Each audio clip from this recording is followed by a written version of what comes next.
projection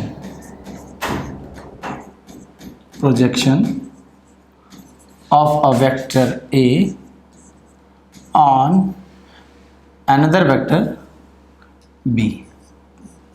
भाई ये projection क्या बोला है? प्रोजेक्शन का मतलब जैसे लाइट जल रही है, ठीक है, जैसे कमरे में आप बैठे हो, ऊपर से लाइट जल रही है तो एक डंडी ऐसे लगा दो, ठीक है, तो डंडी की जितनी लेंथ जमीन पे दिखेगी आपको, आप कहोगे कि ये इस लाइन का इस सरफेस पे प्रोजेक्शन है। अगर ऊपर से हमने सपोज टॉर्च जलाया और नीचे ज़मीन है, तो ऊपर से जब टॉर्च जलाएंगे तो जितनी इस पेन की लेंथ नीचे दिखेगी कहेंगी प्रोजेक्शन। अब मैं इसको घुमाऊंगा तो इस टाइम पे अगर मैं इसको घुमाता हूँ, इस टाइम पे अगर मैं इसको घुमाता हूँ तो अलग अलग टाइम पे अलग अलग चीज़ें आपको दिखेंगी। जैसे अब इसकी लेंथ ज़्यादा दिखेगी, अगर मैं ऐसे कर दूं, यहाँ से मैं टॉर्च जलाऊं ऊपर से तो इसकी लेंथ थोड़ी कम हो जाएगी, और ये परपेंडिकुलर ऐसे कर दूं स्ट्रेट और यहाँ से मैं टॉर्च जलाऊं ऊपर से तो ये परपेंडिकुलर नीचे एक डॉट की तरह दिखेगा, एक बिंदु की तरह दिखेगा, एक पॉइंट की तरह दिखेगा।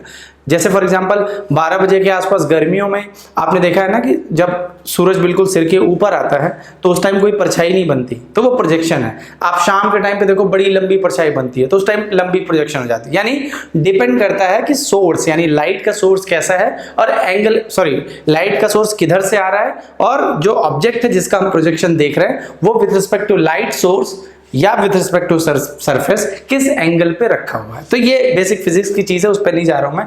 यहां पे वेक्टर के पॉइंट ऑफ व्यू से मैं बात करूंगा।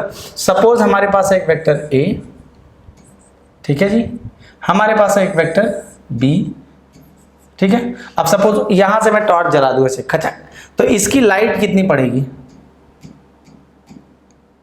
ये लेंथ दिखेगी आपको, और आपको पता है वेक्टर को पैरेलल लाइन पर ट्रांसफर कर सकते हैं। तो सपोज इस वेक्टर का इस वाले वेक्टर से जो एंगल है दोनों के बीच में थीटा है, ठीक है जी, तो ये थीटा है यहां पे। तो मैं क्या बोलूंगा? प्रोजेक्शन ऑफ वेक्टर ए, इसको मैं बोलूंगा प्रोजेक्शन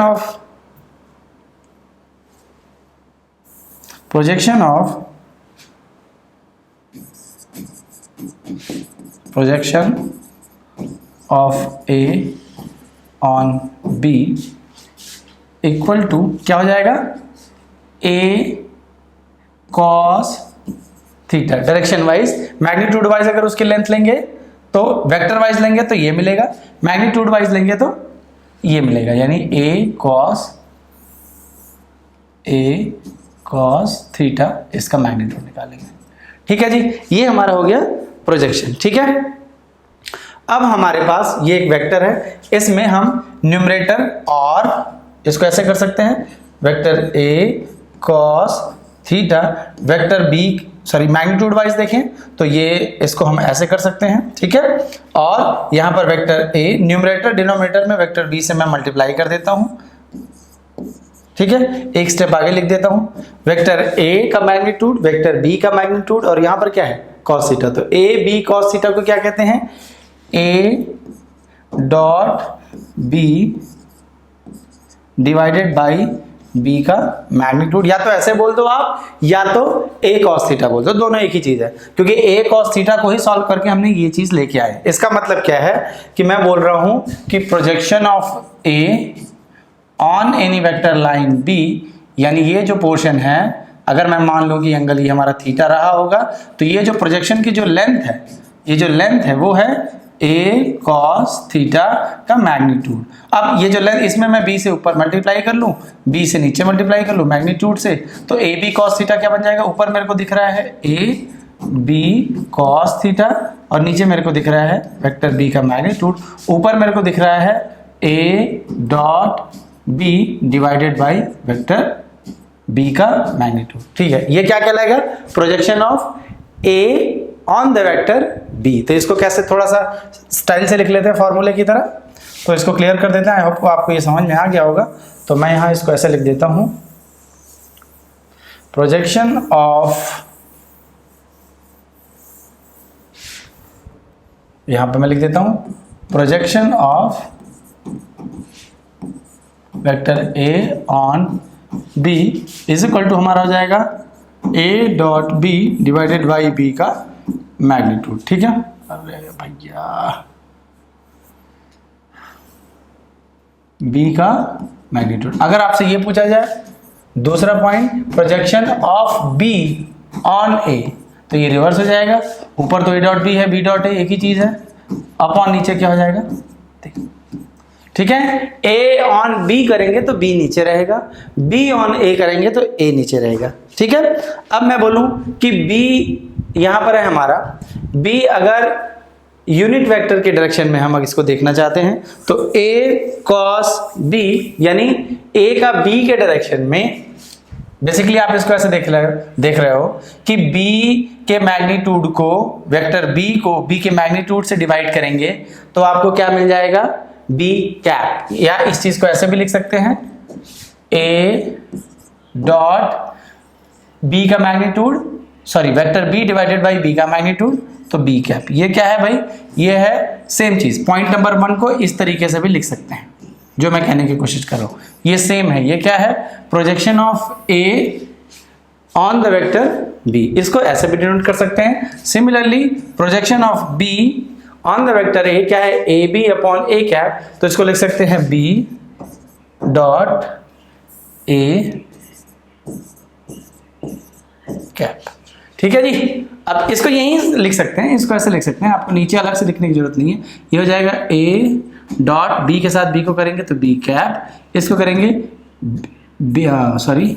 इसको करेंगे ए बी पे है ना, तो बी डॉट ए कैप। तो इसमें अलग से हमें ये थोड़ा सा तमाशा करने की जरूरत नहीं है, तो इसको मैं क्लियर कर देता हूँ, ठीक है जी। तो ये दो तरीके से लिख रहे हैं, आप इसको कर सकते हो बहुत आराम से, इसमें कोई टेक्निकल चीज़ नहीं है, ठीक है। अगर थीटा 0 है, ये जो एंगल, जैसे मतलब मैंने इस वेक्टर का प्रोजेक्शन लिया इस वेक्टर पे, एक दूसरे वेक्टर पे, ये थीटा है, अगर ये थीटा 0 है तो ये जो लाइन है ना, आप देखो ये लाइन ऐसे, ये लाइन ऐसे हो जाएगी, इसके ऊपर आ जाएगी, ठीक है। यानी जो इसकी लेंथ रहेगी ये वाली, ये ऐसे है, ये ऐसे है, ये मूव होके इस पे आ जाएगी, ठीक है। जो मैं कहने की कोशिश कर रहा हूं भाई कि अगर हमारे पास एक वेव वेक्टर है, एक ये वेक्टर है, और ये सपोज थीटा 45 है, लेकिन अगर ये 0 होगा, अगर 45 होगा तो इसका प्रोजेक्शन ये वाला, ये डिस्टेंस है, लेकिन अगर 0 होगा तो यानी ये पॉइंट ए यहाँ पर मूव कर जाएगा। जब यहाँ पर मूव कर जाएगा तो जो ये वेक्टर है उसका प्रोजेक्शन वही उस पे आ जाएगा। यानी इफ थर्ड पॉइंट में लिख रहा हूं, अगर मेरा थीटा 0 है तो projection of A on B is equal to A का वेक्टर के सेंस में वेक्टर ए, मैग्नीट्यूड के सेंस में ए का मैग्नीट्यूड हम लिख सकते हैं, ठीक है। तो ये चीज है, एंड ए ऑन बी, और बी एक चीज और है, अगर थीटा हमारा 0 ना होके 180 है यानी पाई है, तो projection of A on B is equal to minus A. यहां पर क्या थीटा हमने लिखा, देखो जी जरा समझो बात को, यहां पर हमने बोला ऐसे है ऐसे है, थीटा जब 0 होगा तो यानी ये कहां पे आ जाएगा, ये पॉइंट मूव करके यहां पे आ जाएगा, ठीक है।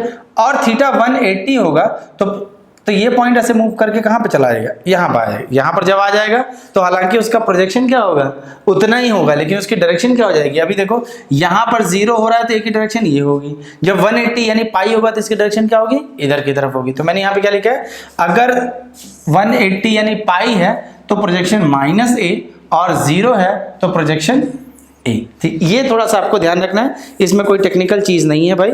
और एक पॉइंट और है, projection of A on B is A when theta 0, projection of A on B when theta 180 और pi is minus A. What about theta 90 degree हो, शुरुआत में जो मैंने बोला था, अगर थीटा 90 डिग्री हो यानी पाई बाई 2 हो, या 3 पाई बाई 2 भी कर सकते हो। जो मैंने बोला था कि अगर यहाँ से मैं प्रोजेक्शन ले रहा हूँ, ये चीज ऐसे परपेंडिकुलर है तो नीचे किसी सरफेस पे या किसी लाइन पे प्रोजेक्शन लेंगे, यानी इसको मैं छोड़ दूं तो एक डॉट पे कट गिरेगा जाके, या फिर ऐसे इसको समझ सकते हैं फिजिक्स के सेंस में कि एक टॉर्च लगा दूं तो एक डॉट के रूप में इसका प्रोजेक्शन नीचे मिलेगा। तो मैं बोलूंगा अगर थीटा पाई बाई 2 है तो projection of A on B is 0, और 0 यहाँ पर क्या होगा, वेक्टर के सेंस में लेंगे तो वेक्टर, मैग्नीट्यूड के सेंस में लेंगे तो 0 उसकी न्यूमेरिकल वैल्यू आएगी। सिमिलरली बी ऑन ए करेंगे तो यहाँ पर बी आएगा, बी ऑन ए करेंगे तो यहाँ पे माइनस बी आएगा, ठीक है। तो किस पे किसका प्रोजेक्शन ले रहे हैं, ये चीज थोड़ी सी समझने वाली होती है। इसके अलावा आपके डॉट प्रोडक्ट में कोई बड़ी चीज जानने वाली है नहीं, ठीक है। अब हम थोड़ा सा आगे चलते हैं, और भी कुछ एक दो न्यूमेरिकल्स हैं, उसमें मैं जा नहीं रहा हूँ क्योंकि उसमें कुछ ऑनलाइन हम जब सेशन डिस्कस करेंगे, लाइव आएंगे, तो इसके थोड़े से टेक्निकल चीज़ें जो है थोड़ी बहुत क्वेश्चन के थ्रू हम डिस्कस कर पाएंगे। अभी मैं आपको थोड़ा फॉर्मूला प्रोजेक्शन वगैरह का समझाने की कोशिश कर रहा हूँ। इसमें हमारा एक लास्ट टॉपिक है वेक्टर प्रोडक्ट। क्या है? वेक्टर, ध्यान से समझना, कुछ है नहीं इसमें, वेक्टर प्रोडक्ट। अब यहाँ पे एक चीज़ समझने वाली है, मैं आपको थोड़ा सा डायग्राम से समझाऊंगा, तो पहले मैं आपको एक डायग्राम बना दूं। देखो, अगर हम A क्रॉस B की बात कर रहे हैं, सपोज हमारे पास ये वेक्टर A है, ये वेक्टर B है, दोनों के बीच में एंगल थीटा है, तो A क्रॉस B जो रिजल्ट आएगा, पहले रिजल्ट याद रखो फिर डायरेक्शन पे बात करेंगे। A क्रॉस B जो रिजल्ट आएगा वो आएगा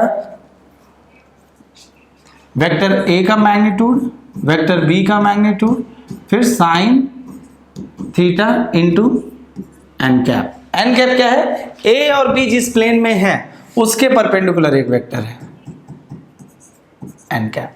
लेकिन अगर मैं B क्रॉस A करूंगा, B क्रॉस A करूंगा तो क्या हो जाएगा? A B साइन थीटा, इस बार माइनस एन कैप, क्योंकि जब B क्रॉस A करूंगा तो जब B क्रॉस A करूंगा, यहां पर B है हमारा, यहाँ पर A है, इस बार एंगल इधर से मेजर हो रहा था तो अब इधर से मेजर होगा, तो जो ये ऊपर की तरफ जा रहा है, ऊपर की तरफ ना जाके अब ये प्लेन के नीचे की तरफ जाएगा, तो नीचे की तरफ क्या होगा? Minus n. यानी जो मैं समझाने की कोशिश कर रहा हूँ वो कुछ इस तरीके से है। देखो, ये है सपोज हमारा, ऐसे पहले दिखा रहा हूँ, ये इस प्लेन में है 2D में, यहाँ पर वेक्टर A वेक्टर B दोनों के बीच में मैं इधर से एंगल ले रहा हूँ एंटी क्लॉकवाइज सेंस में, तो हमारा जो एन कैप है कहाँ है? ऊपर की तरफ है। लेकिन अगर एंगल इधर लेंगे तो ये किधर की तरफ है? इधर की तरफ है। तो इसमें ये किस नोटेशन में होता है? Right handed screw. Right handed में यानी एक A एक B, A से B की तरफ जब जाएंगे तो एन कैप ऊपर की तरफ जाएगा, लेकिन जब B से A की तरफ जाएंगे तो एन कैप नीचे की तरफ होगा। ठीक है, आपको ये ध्यान रखना है। तो इसमें इसके अलावा कोई बड़ी बात नहीं है। ठीक है, दूसरी चीज है कि इसमें 2-3 पॉइंट्स हैं। पहला, अगर A 0 है, ठीक है, तो उस केस में थीटा डिफाइन नहीं होगा, उस केस में थीटा इज नॉट डिफाइन, लेकिन फिर भी हमारा A क्रॉस B, उस केस में भी हमारा A क्रॉस B 0 होगा। क्यों? क्योंकि 0 वेक्टर से क्रॉस प्रोडक्ट लेंगे तो 0 आ जाएगा। दूसरा हमारा है कि अगर B 0 होगा, उस केस में भी थीटा नॉट डिफाइन होगा, और उस केस में भी हमारा A क्रॉस B क्या हो जाएगा? थोड़ा फटाफट समझ लेना है हमें। A क्रॉस B हमारा 0 होगा। थर्ड केस में दोनों 0 कर दो, A को भी 0 कर दो, वेक्टर A को भी 0 कर दो, वेक्टर B को भी 0 कर दो, उस केस में भी थीटा डिफाइन नहीं होगा, थीटा नॉट डिफाइंड, लेकिन रिजल्ट हमारा जो आएगा A क्रॉस B का वो क्या आएगा? 0 ही आएगा। ये 3 बेसिक बातें होंगी। और किस केस में ये 0 आ सकता है? सोचो जरा। एक और केस हमारा बन रहा है जिसमें ये 0 आ सकता है, केस नंबर 4। अगर मैं बोलूं, मैंने ये बोला है कि भाई देखो क्या होता है, यहाँ पर A है, यहाँ पर B है, यहाँ पर A है, यहाँ पर B है, बीच में एंगल है वो थीटा है, और जब क्रॉस प्रोडक्ट का रिजल्ट लिखते हैं तो यदि आपको ध्यान रखना होगा कि A क्रॉस B का एक रिजल्ट आता है, उस रिजल्ट में 2 चीजें हैं। उस रिजल्ट में एक मैग्नीट्यूड है और एक डायरेक्शन है। वो मैग्नीट्यूड कितना है? A vector B vector sine theta, ये पूरा है मैग्नीट्यूड पूरा, और उसका एक डायरेक्शन है एन कैप। तो इसका जो रिजल्ट आ रहा है वो ए बी साइन थीटा उसका मैग्नीट्यूड है और एन कैप उसका डायरेक्शन है। लेकिन अब दोनों के बीच में एंगल थीटा है तो साइन थीटा है ना, तो एक केस ऐसा हो सकता है कि अगर साइन थीटा 0 हो जाए, अगर साइन थीटा 0 हो जाए तो A क्रॉस B 0 हो जाएगा। और साइन थीटा 0 कब होता है? जब थीटा की वैल्यू या तो 0 हो जाए या तो पाई हो जाए, यानी 0 का कोई इंटीग्रल मल्टीपल। अगर थीटा इज इक्वल टू 0 हो जाए, चाहे theta is equal to pi हो जाए, चाहे 2 पाई हो जाए, चाहे theta is equal to minus pi हो जाए, पाई माइनस 2 पाई, यानी रिवर्स डायरेक्शन के हिसाब से। इन सारे केसेस में जो मैं कहने की कोशिश कर रहा हूं, इन सारे केसेस में सेम चीज होगी, लेकिन सुविधा के लिए, सिंप्लिसिटी के लिए केवल मैं इसकी बात कर रहा हूं। अगर मेरा थीटा 0 है तो साइन थीटा 0 होगा कि नहीं होगा? साइन थीटा की वैल्यू 0 होती है, आपको साइन 0 की वैल्यू 0 होती है, आपको पता है। तो उस केस में अगर मैंने बोला if angle between vector A and vector B is π/2 या 9 इज 0 डिग्री या 0 रेडियन भी कह सकते हो, देन इस केस में A क्रॉस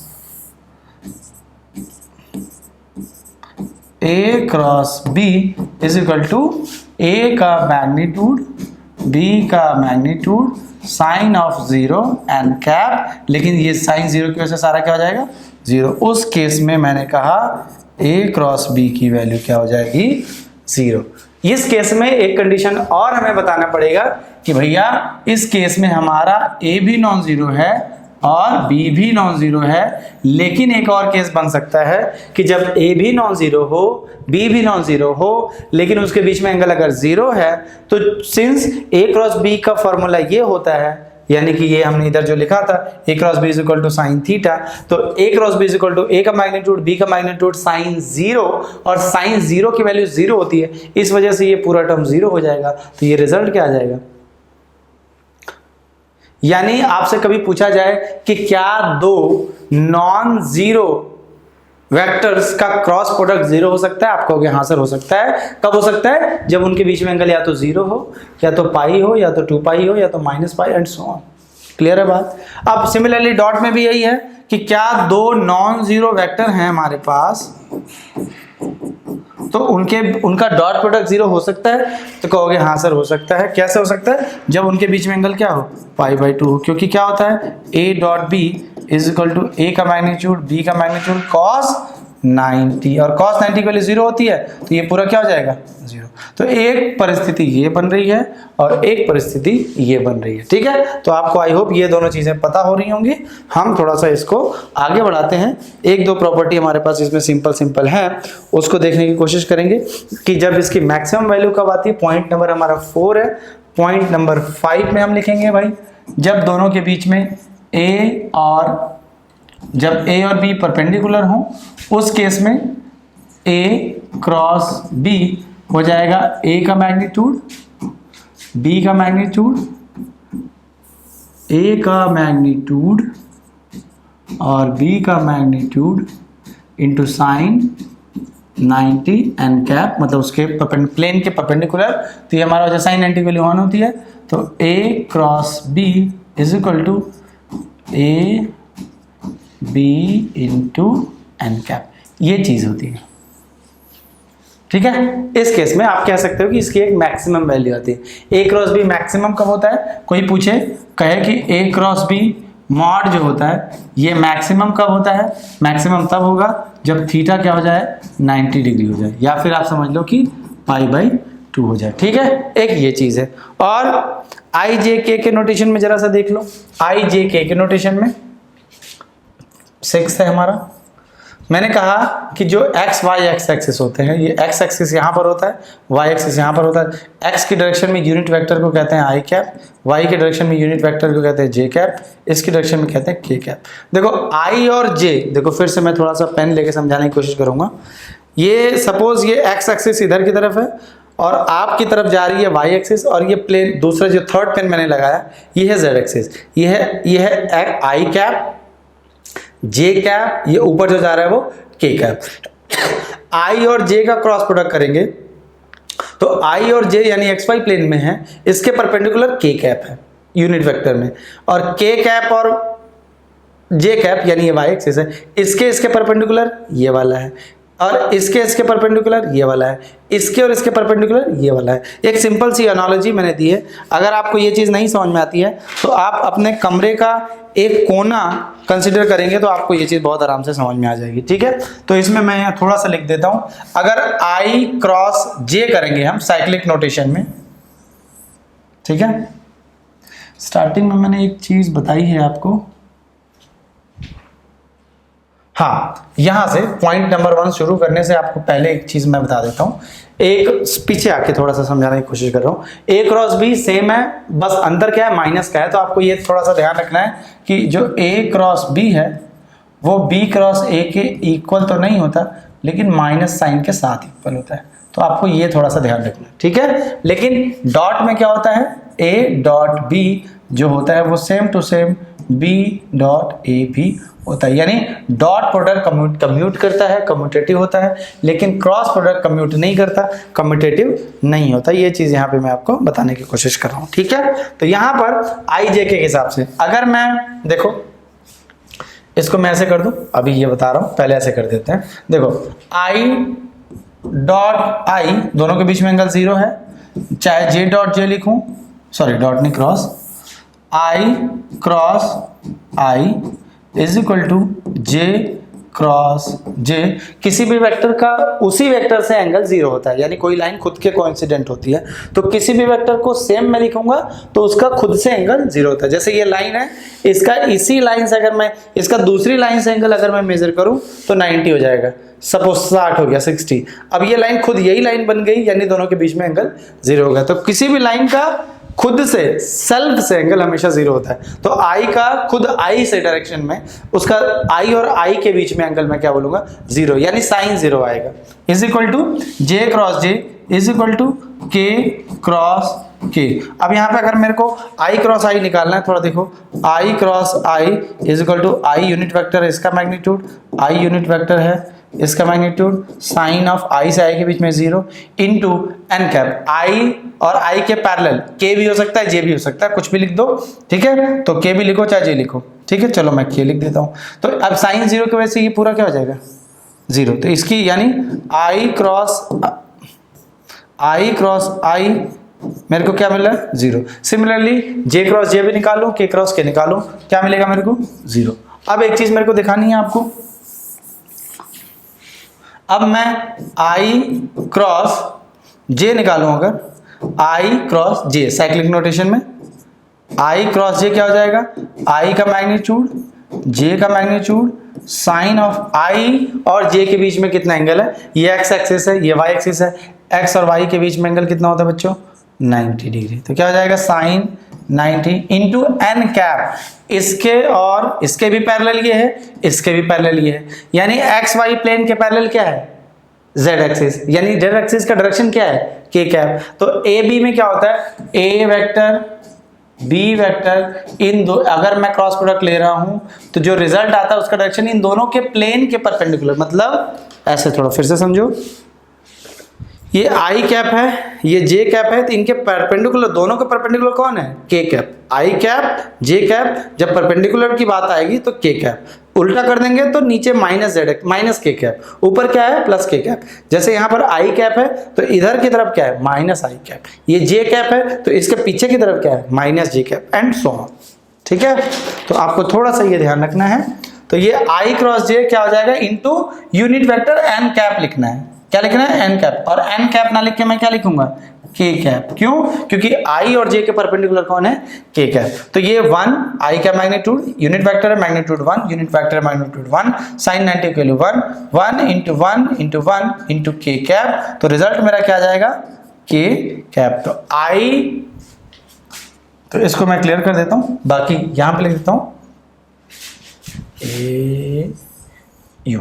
तो I cross J is equal to K cap, J cross K is equal to I cap, उसके बाद K cross I is equal to J cap. ये साइक्लिक नोटेशन में चलता है, थोड़ा इस टाइप का, यूं बन जा सही से,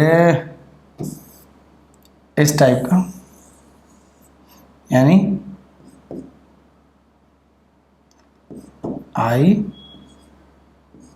जे के। तो आई क्रॉस जे करेंगे तो के मिलेगा, जे क्रॉस के करेंगे तो आई मिलेगा, के क्रॉस आई करेंगे तो जे मिलेगा। ये ऐसे साइकिल चलती है। आपके बुक में ये डायग्राम सा दे रखा है, वहां से आप देख लेना, इसमें कोई रॉकेट साइंस नहीं है, ठीक है। अब लेकिन मैं अगर आई क्रॉस जे तो है के है, लेकिन अगर मैं यहाँ पर जे क्रॉस आई करूं यानी इस सर्कल में i क्रॉस j जा रहा हूं तो क्या मिल रहा है, लेकिन इसको रिवर्स कर दूंगा तो माइनस के मिलेगा। j cross i cross j है ना, तो j क्रॉस i करूंगा तो माइनस के हो जाएगा। इसको भी रिवर्स करोगे तो यहाँ पर माइनस i मिलेगा, इसको भी रिवर्स करोगे तो माइनस j मिलेगा। तो ये सारे permutation and combination i j k के स्केलर और वेक्टर प्रोडक्ट में ये चीजें मिलती हैं। ठीक है, तो ज्यादा कुछ है नहीं, i j k और नोटेशन आपको थोड़ा सा ध्यान रखना है। उसके बाद हमारा आता है एरिया ऑफ अ ट्रायंगल। क्या आता है, पॉइंट देख लेते हैं कौन सा है, पॉइंट नंबर 5, 6 और 7। Area of a triangle. देखो भाई सीधी सी बात है, ऐसे एक ट्रायंगल बना लिया हमने, ये वेक्टर a है, ये वेक्टर b है। ट्रायंगल का एरिया क्या होता है, half into base into height. अगर सपोज इन दोनों के बीच में एंगल थीटा है तो ये जो थीटा है तो ये क्या हो जाएगा, a साइन थीटा। इतना तो आपको पता ही है। इस ट्रायंगल में अगर मैं साइन थीटा लगाऊं तो साइन थीटा क्या हो जाएगा, sine theta is equal to, मतलब परपेंडिकुलर अपॉन हाइपोटेनियस करेंगे तो ये हमारा सपोज ऐसे देख लो ना यार, भूल गए, बेसिक ट्रिग्नोमेट्री भूल गए क्या। ए थीटा सपोज ये हाइपोटेनियस है तो sine theta is equal to, sorry perpendicular, यार क्या बुद्धि फेल हो रही है, परपेंडिकुलर तो परपेंडिकुलर अपॉन हाइपोटेनियस क्या है, वेक्टर ए। तो परपेंडिकुलर की वैल्यू क्या हो जाएगी, ए साइन थीटा। ठीक है, तो ये इसलिए मैंने इसको क्या लिखा, ए साइन थीटा। क्लियर कर दे रहा हूँ, तो ये आपको समझ में आ गया। ट्रायंगल थोड़ा सा क्लियर बना दूं, क्या हो गया, इसको फिर से बना देता हूँ यार। तो कहोगे क्या सर, क्या बना देते हो। ठीक है, यहाँ पर वेक्टर a है, इसकी लेंथ है, इस परपेंडिकुलर की लेंथ है, यानी ये वाली a साइन थीटा, और ये वेक्टर क्या है, वेक्टर b है, एक एंगल थीटा है। तो ट्रायंगल का फॉर्मूला क्या है, half into base into height. Half area, half into base यानी b, हाइट क्या है, a साइन थीटा। तो ये क्या है, ए बी साइन थीटा, क्योंकि वेक्टर फॉर्म में है, क्योंकि मल्टीप्लिकेशन के सेंस में हमने लिखा है तो हम, और एरिया एक न्यूमेरिकल वैल्यू होती है तो इसमें न्यूमेरिकल मॉड लगा रहा हूं मैं। तो क्या हो जाएगा, मॉड है तो प्लस माइनस से ऑर्डर से कोई फर्क नहीं पड़ेगा। तो half A B sine theta यानी हाफ, ये किसका मॉड है, हाफ ए क्रॉस बी निकालेंगे और क्या लेंगे, क्योंकि एरिया पॉजिटिव क्वांटिटी होती है तो ए क्रॉस बी का क्या हो जाएगा, मॉड हो जाएगा। ठीक है, तो ये रिजल्ट हमें ध्यान में रखना है। सिमिलरली अगर हम, आपको रिजल्ट बस ध्यान में रखना है कि इसका एरिया क्या होगा भाई, इसका एरिया होगा हाफ ए क्रॉस बी का मॉड। ठीक है, अब कभी कभी ऐसे दे सकता है, जैसे मान लो एक ट्रायंगल दे दिया आपको, यहाँ पर दे दिया कि ये है वेक्टर ए, ये है वेक्टर बी, जहाँ पे हमारा वेक्टर ए है, वेक्टर ए को इन्होंने बोल दिया, वेक्टर ए रिप्रेजेंट होता है i plus 2j plus 3k, और वेक्टर बी हमारा रिप्रेजेंट होता है 3i plus 4j plus 7k। तो अगर इसका एरिया निकालना है तो हाफ इंटू मॉड में a क्रॉस बी की आप वैल्यू निकाल दो, खेल खत्म, आ गया एरिया। ज़्यादा कुछ नहीं करना। ठीक है, फॉर्मूला याद रखो, MCQ जब हम लाइव में करेंगे तो इसको इस्तेमाल करेंगे, तो आप मेरे को ये मत कह देना कि सर ये फॉर्मूला कहाँ से गया, इसलिए मैं फॉर्मूलों की अलग से चार्ट और अलग से सेशन सब में मैंने बनाया है। ठीक है, ठीक है, एक इसमें पैरेललोग्राम का देख लेते हैं। ये हमारा पीछे है जो 7, 8, कुछ नहीं करना है, सेम तरीका यहाँ भी चलता है। एरिया ऑफ पैरेललोग्राम, ये भी डायरेक्ट क्वेश्चन मिलेगा आपको। पैरेललोग्राम ऐसा सिंबल में लिख देता हूँ। समांतर चतुर्भुज कहते हैं इस टाइप का, वेक्टर ए